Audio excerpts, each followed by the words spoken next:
series.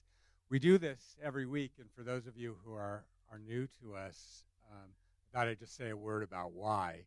It's actually kind of simple. We understand that facts and evidence are only a part of what goes into policymaking, but we feel that it's an important part, and that's the reason why we bring University of California faculty speakers to talk about the results of their research practically every week during the academic year and also the summer. This special lecture is presented with the generous support and help of the California Association of Realtors. So we'd like to acknowledge them and especially Ann Framrose, who is here as the Vice President of Marketing and Communication for the association. So Ann, thank you. This lecture, in fact, is one of several programs that we've conducted in conjunction with the Center for California Real Estate, including our December faculty competition winner, Paavo Mankinen, who talked about not in my backyard-ism and its relation to urban housing density. So today it's a real pleasure to introduce our speaker. It's Professor Doug Houston from the University of California, Irvine. He's an associate professor of planning, policy, and design on that campus. He's a product of the University of California. He received both his master's and his PhD from UCLA. He did some research in the interim and is now at UC Irvine. Professor Houston has extraordinarily broad interests, all revolving around a central theme, but the interests range from air pollution and flooding to transit and its relation to where and how people live, up to and including spatial inequality and environmental justice. He really also has an exceptionally versatile methods toolbox. I was quite struck by his CV. He applies geographical spatial analysis, so microdata on where people are and what they do, but has also used the tools of randomized controlled trials and experiments and quasi-experiments to rigorously evaluate policy, which again plays right into the theme that we're trying to emphasize here at the center. He's published in numerous journals and has received support from the California Air Resources Board, the California Department of Transportation, and the California Endowment, among others. So his topic is urban light rail transit lines, but it has a very close relation to our general theme of housing, land use, and development for this series, and that, of course, people live in one place, they work in another, and they have to get from point A to point B. And a huge determinant of quality of life is how fast and how easily they can do that. So we're really pleased to introduce Professor Houston as our speaker today. Professor Houston. Great. Thanks for the great introduction. I get the sense you can hear me okay? Yes, good. I have to get used to this, but I think I can. So today I set myself up with the problem. And that is, I give so many talks that are one research project, and I really dive in depth and give the methods and the motivation and all the way down. And I said, nope.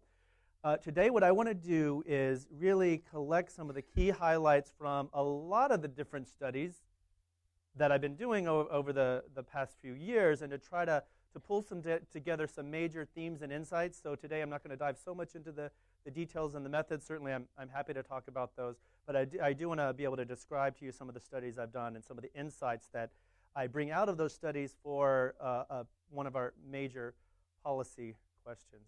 So I start with this particular slide because I think it helps us think about the automobile and what a great promise in the 1950s that the automobile must have represented. And not just the automobile, because they had been around, and ramping up, ownership of automobiles had ramped up since the 1920s, but the freeway system. And so this is a shot of the Hollywood Freeway, so the 101 highway near downtown Los Angeles. You can see City Hall in the background. And for me, it represents this move out. So cities were, in the central cities before the 1950s, certainly weren't a nice place to be. So in the 1920s, car ownership was ramping up. Congestion was a real problem. I've done some reading in the LA Times about the times, and the Auto Club was trying to devise all of these different solutions for traffic flows in cities. And so cities were not necessarily a good place to be. Air pollution. By the 1940s, in the LA Times, they coined the word smog to describe this brownish haze that seemed to combine smoke and fog.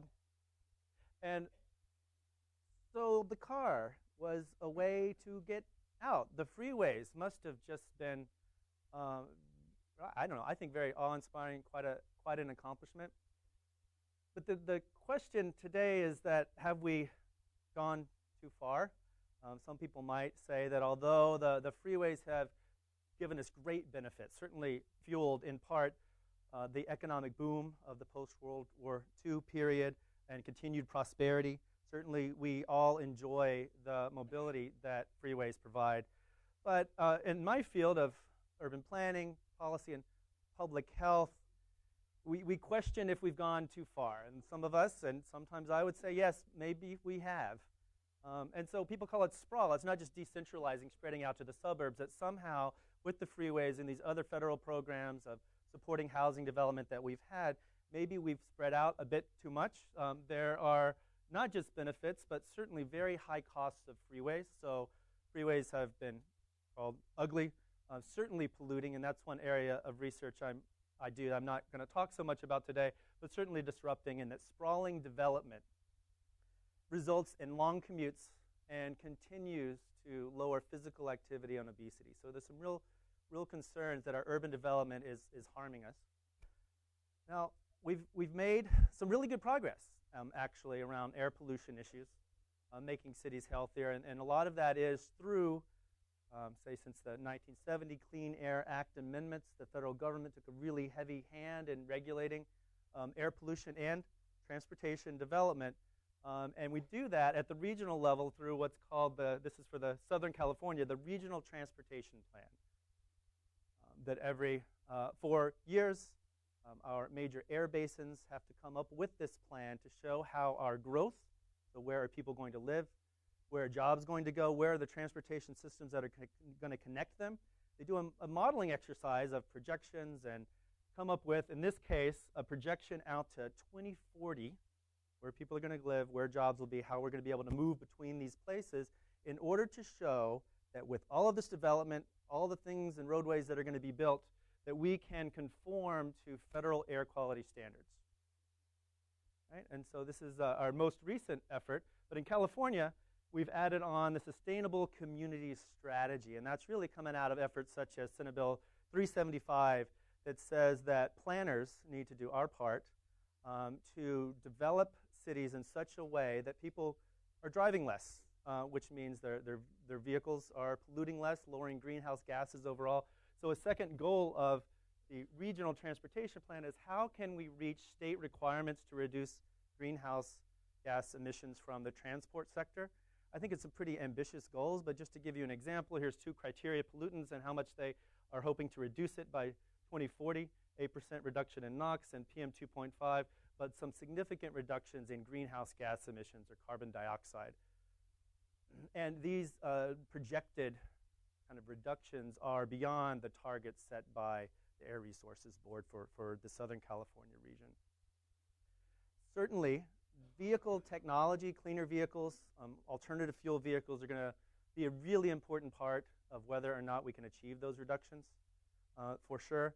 But from the planning sector, SB 375 and everything that's come out of it says that the transportation planning and land use planning need to be much more integrated in terms of planning how we grow and how we will move in 2040 in this case, in order to make sure that people are driving less and releasing less carbon dioxide greenhouse gas emissions. And so that's really the focus of what I want to talk about today. And the research I'll be highlighting is iteratively over several different studies evaluating this policy in the Southern California plan. And that is that they have designated the areas highlighted in blue and green as areas that are high-quality transit areas. These are areas with within a half mile of transit stops and bus corridors, and they have some ambitious goals. So by 2040, although they account for 3% of the space in the region, they will accommodate 46% of employment growth, 46% of household growth, 55% of employment growth. Right? So a very substantial effort to concentrate development in these high transit areas.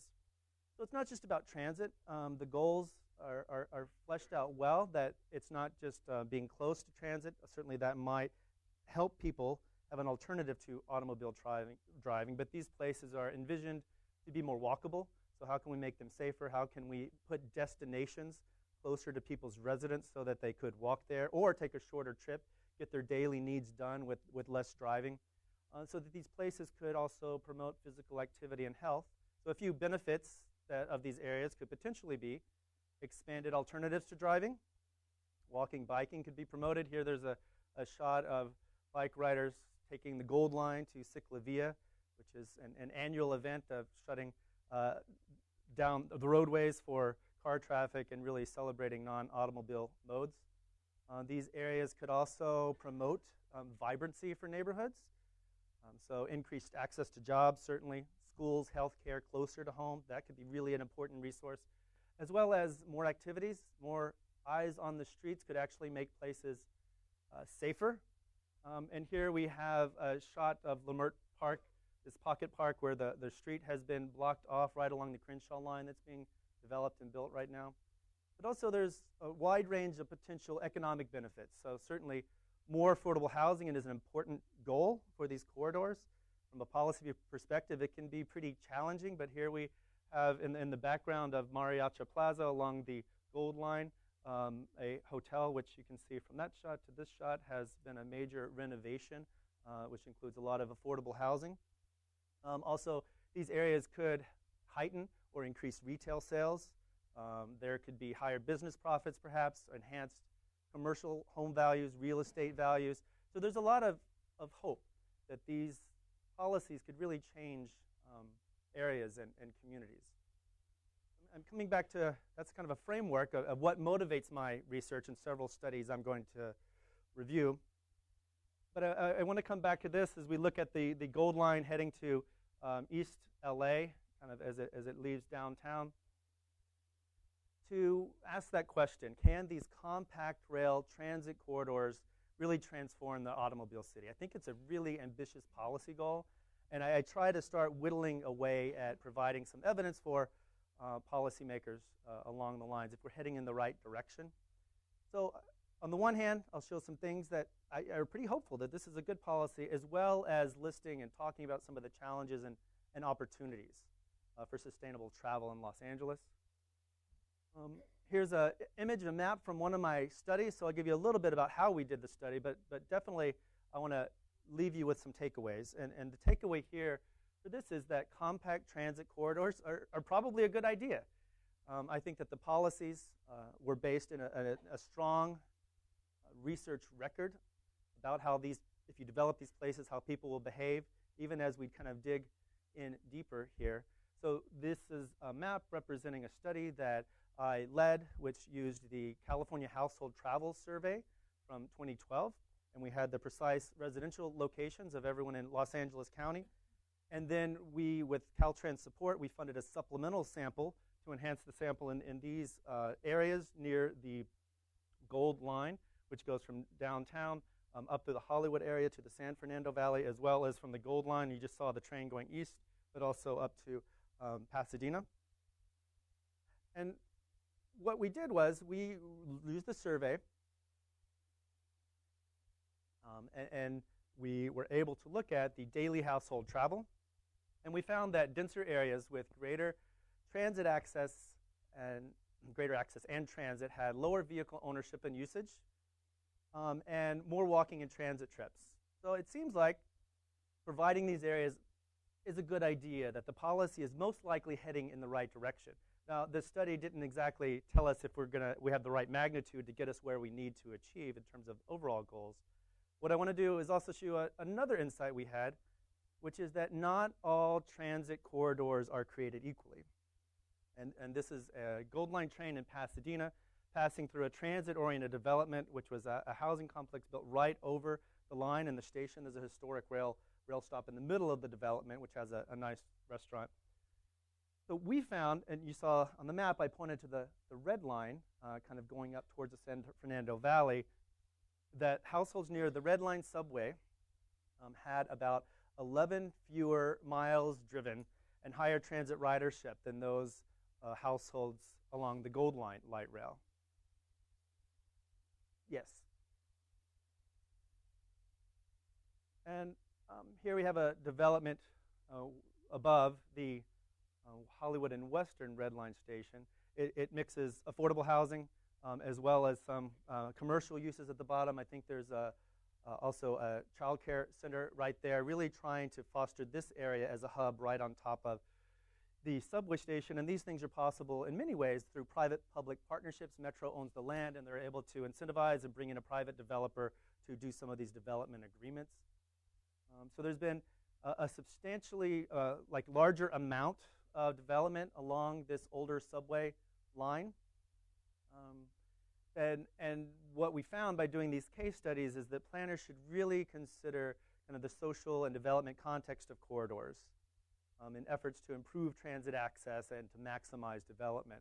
The Gold Line was a bit more of isolated. It didn't have all of the same connections that the Hollywood area does in terms of jobs. It was a little bit more suburban, definitely more prone to driving more. This is highlighting an insight from another study that I've done, and the takeaway is that more evaluation of these types of public investments is necessary. It was really surprising when my colleagues and I realized that very few studies had actually evaluated whether when you put in some of these new light rail lines, if people nearby change behavior, right? Is it the people nearby that are going to suddenly shift is one by one to a higher percentage of taking transit and driving less? Or is it that maybe new residents who want to live near transit, they have a job, in this case in downtown, they want to jump on the Expo line and get to downtown, or they want a more walkable, vibrant community? Are those the folks, the people moving to the area that are going to be really influencing whether these areas are successful? So that's at the heart of the question that we asked in this Expo line evaluation study. So my colleagues and I, we surveyed residents near the Expo line, running from, at this point, it was running from downtown to Culver City, since it's opened up all the way to Santa Monica. And what we did was that we designed this as a quasi-experimental type of study, because if we only studied people near the line and we could show over time how they were taking transit more, maybe everyone else was taking transit more. Maybe higher gas prices meant that people were going to choose transit more often.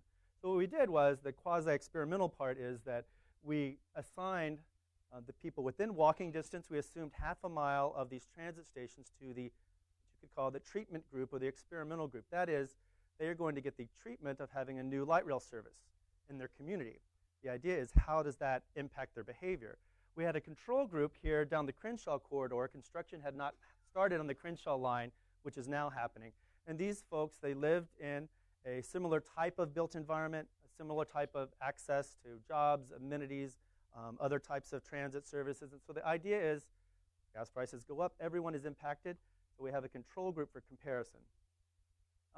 And we did do a comparison of people who lived there longer. So we surveyed the households for 1 week in this case. We had them talk about how many trips they took, write down how many trips they took by each mode on each day, because we do know that there's a lot of variation in travel, so we wanted to have a 7-day record to better account for that variation. So we surveyed the long-term households before the line, and then 2 periods after the line opened, the last year with support from the Air Resources Board, which was really crucial to getting this done. As well as we surveyed residents that had moved to the area after service began. This idea, is it really those folks who are going to be helping us succeed in these corridors? And here, this was great excitement. This happened to be when the second phase of the line out to Santa Monica opened. There were long lines, a lot of buzz about the Expo line. And this is really, the Expo line has had very strong performance in the rail system in Los Angeles in terms of ridership since it opened. In terms of our findings, we found that that long-term residents near the expo, they reduced driving. There was no guarantee we were going to find that actually the line seems to be having our desired policy outcome.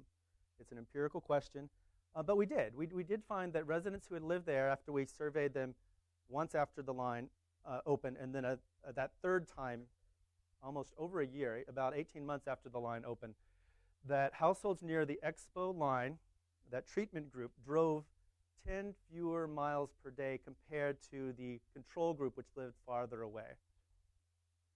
They had, and one of the questions is why we saw no, strangely enough, we saw no big jump in overall transit use. Certainly the people near the line took rail more, but when you combine the overall level of transit use before the line went in compared to after, combining bus and train, we didn't see a huge spike, but we did see shorter driving trips.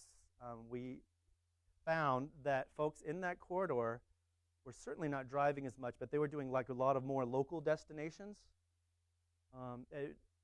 We're still kind of working through exactly why is that. Some new development had happened in the area, had just started, and so maybe people had a lot more local destinations that they were able to choose from. Maybe those who did take the train were able to change their balance and take shorter trips nearby because the train would get them to go to these longer destination trips. But we think this is a good thing. This says that we're in the right direction, and this was the first evaluation of how a light rail line impacts vehicle miles traveled. So in some ways, we were able to demonstrate kind of this method that can be expanded really in future studies. Yes.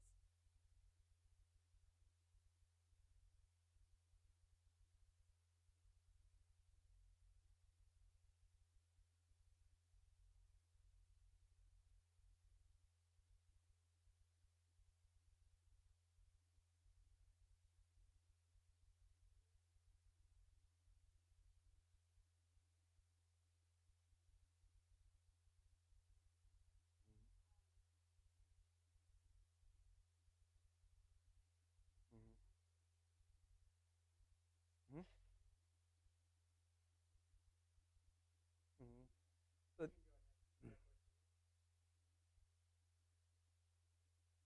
sounds great.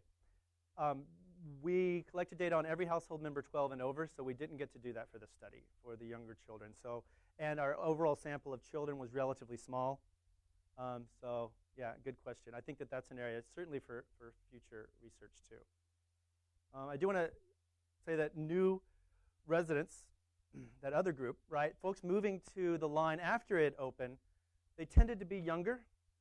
They tended to rent and be higher income, and that those near a station, they did have higher overall transit rates, but they also drove 8 to 10 more miles a day compared to those long-term households. So they're taking transit more, but they're also driving more. So it's not exactly clear if in this particular corridor, in this case, that how supportive these new residents are going to be of this particular policy goal.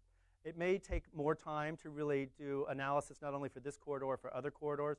I personally do think that folks moving to these corridors who want to have a walkable lifestyle, have access to transit, are going to be a big part of whether these policies work or not. And when we do see that happening, when people are kind of where they're going to live, where they're going to rent, where they're going to buy, they want this local walkable type of community. Also, an interesting thing that we found, not very few studies before this, travel behavior studies, really asked people about their attitudes. And we had a battery of questions about how people value transit and how people value the environment, thinking that these psychological factors are really going to be an important influence on whether or not they're going to take the train and drive less. And they were. Attitudes were important. And so this is one of my takeaways, that attitudes and perceptions matter. So certainly as researchers, we need to continue to measure this, but also to think about kind of the implications of what we found, and that is that women had greater environmental concerns. So from that perspective, we might think, oh, they're more likely to take transit but to protect the environment. But they were less likely than men to take transit due to environmental safety concerns. So on the one hand, strong environmental concerns, but this concern about safety is really mitigating how much they're taking transit. And I think this says a lot to planners as we try to develop these areas. What do they look like? How can they be safe? And I know Metro has been trying to address some of the safety issues on their trains in the last few years as well. So attitudes and perceptions matter. We can't just change the built environment. We really have to customize it in ways that are supportive of the types of behaviors that we want to encourage. I've also done some research looking at land use near these transit stations. So what are the patterns within walking distance? So that could be within a half mile. So what are the land use patterns there? What are the patterns a little bit further out? So between a half mile and a mile, the plans that are coming out often assume half miles a walking distance, and in some ways it's reasonable.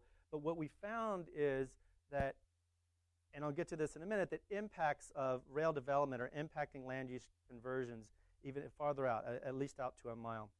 But in terms of one reason that is, we can look at differences within a half mile going out to a mile, that within walking distance, you see even here with, this is one example of the maps that we did around the Sierra Madre Villa Station in Pasadena.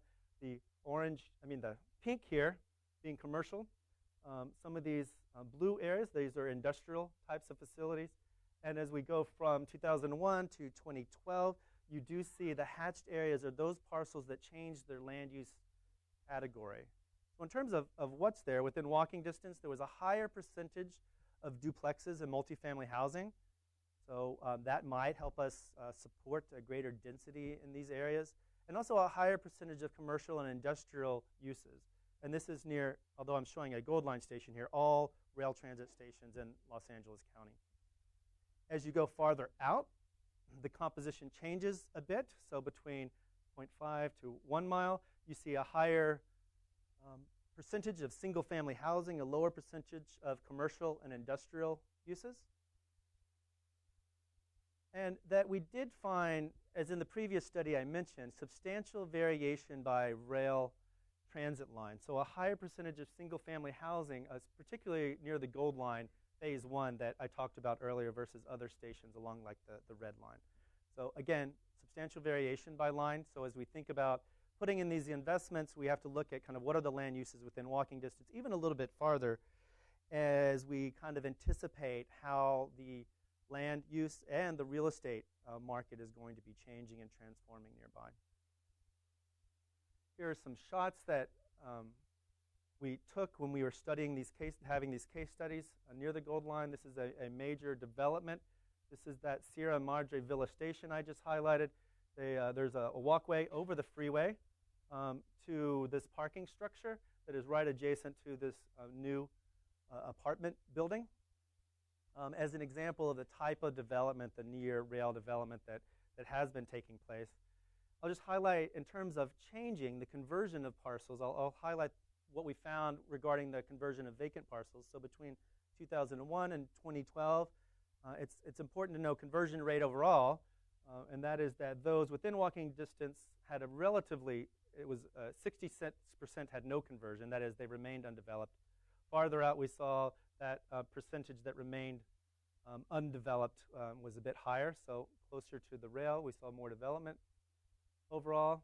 But in terms of what conversions were happening, and again close to the line, farther from the line in the county average, we saw a greater conversion to single family uses the further out we get, and conversion of vacant parcels to commercial or industrial uses occurred at a higher rate closer to the line. Here we have some affordable housing being built right by the Gold Line. In this particular development, there were housing for seniors as well as 2 very large affordable housing complexes for families. And that our multivariate analysis confirms these overall patterns, that the impacts of transit lines, they're not confined to this half-mile radius. We really need to broaden our horizon when we're thinking about near rail development. I've taken and extended this research with my graduate students to kind of follow this hypothesis, and that is that if these rail transit corridors are going to put destinations closer to home, that people could drive less, perhaps walk more, we started to ask, what might this do for the daily balance of household tasks. So the hypothesis is that these more compact communities might promote, in this case, gender equality.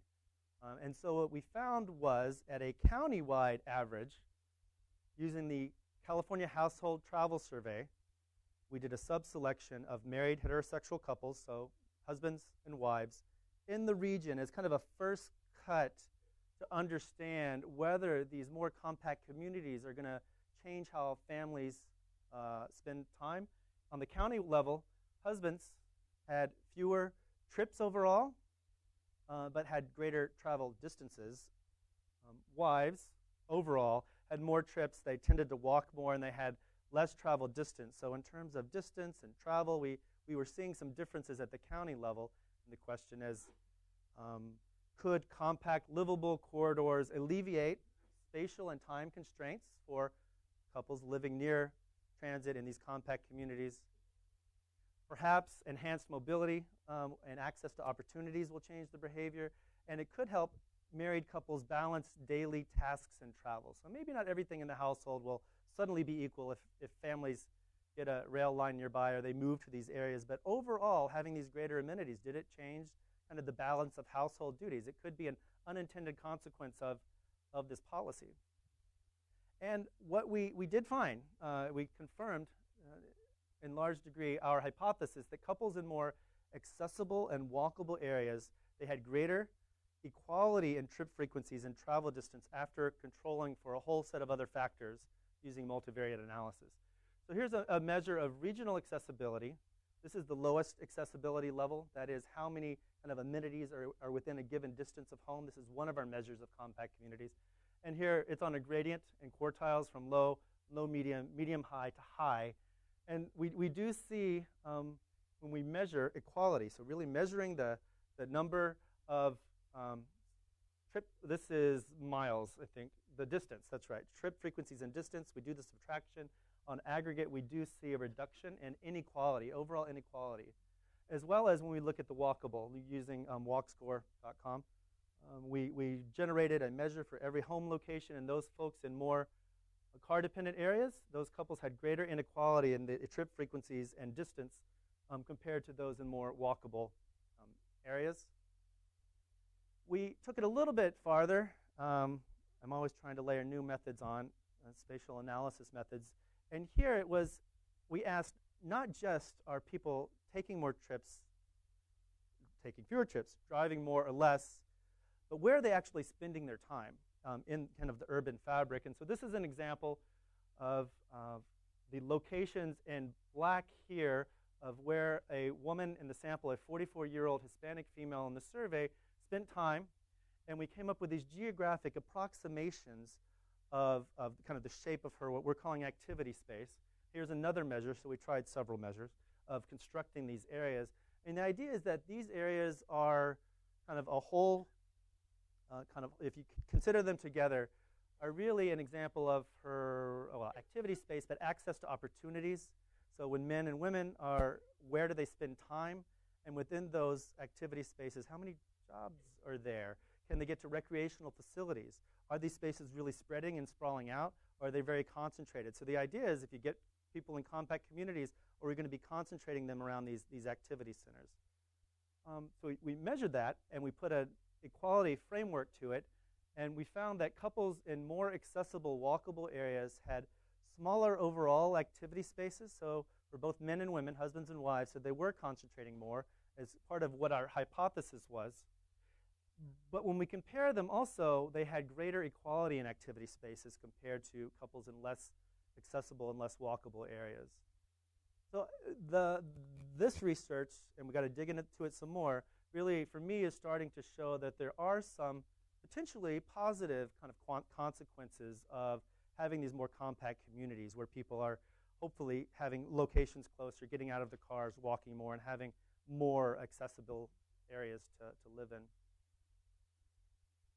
And this was showing, again, from the measures of regional accessibility and walking, that overall everyone's activity space has dropped, and the gap between husbands and wives with the more walkable, accessible spaces where it was closer, the gap was closing.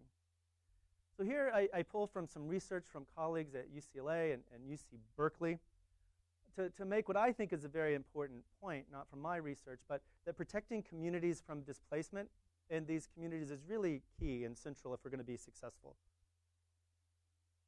And that is that these new transit areas, corridors, often leads to new upscale housing, and certainly that can be an important part of the success story.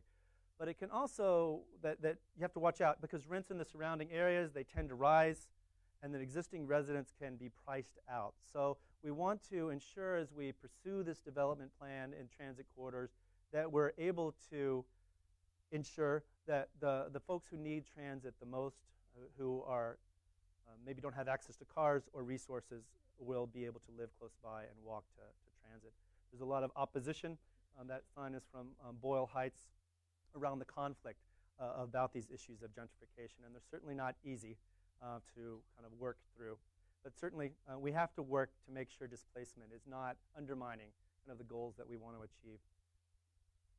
So in some ways, here's my answer, and I want to, before we open it to discussion, kind of lay out a few observations and points. So what are some challenges and opportunities for more sustainable travel? So on the one hand, yes, compact rail transit corridors, they should help us transform the automobile city, in my mind. That we need to continue thinking carefully and critically about policy, and to understand that there are multiple approaches for successful near rail development, that land use and socio-demographic context matters. I hope I've made that case by looking at the gold line and the red line corridors. That transforming these transit-oriented development, or TOD areas, should build from what works in a community. Take the values and strengths of who lives there and build from that in order to help avoid displacement. And also, we need to claim opportunities to enhance accessibility and equality as we're developing these areas. I want to, with this slide, thank a lot of the support that my research has had, as was mentioned from the Area Resources Board, from Caltrans, as well as the UC Transportation Center and UC Connect, and my collaborators as well. So thanks all of you. I look forward to questions.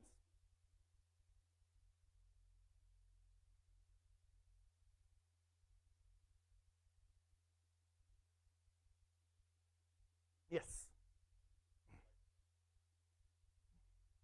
Good point. Jeff Tardigui, an advocate. Red Line, I think, is 20, 30 years, so it's had a lot of development through there. The Hollywood corridor is a probably immigrant and access point in Los Angeles. Boyle Heights, I think, is east Los Angeles, and that's your gold line, which is maybe 20 years or 15 years. The exposition line is overcapacity, doesn't have the cars yet, and is just brand new.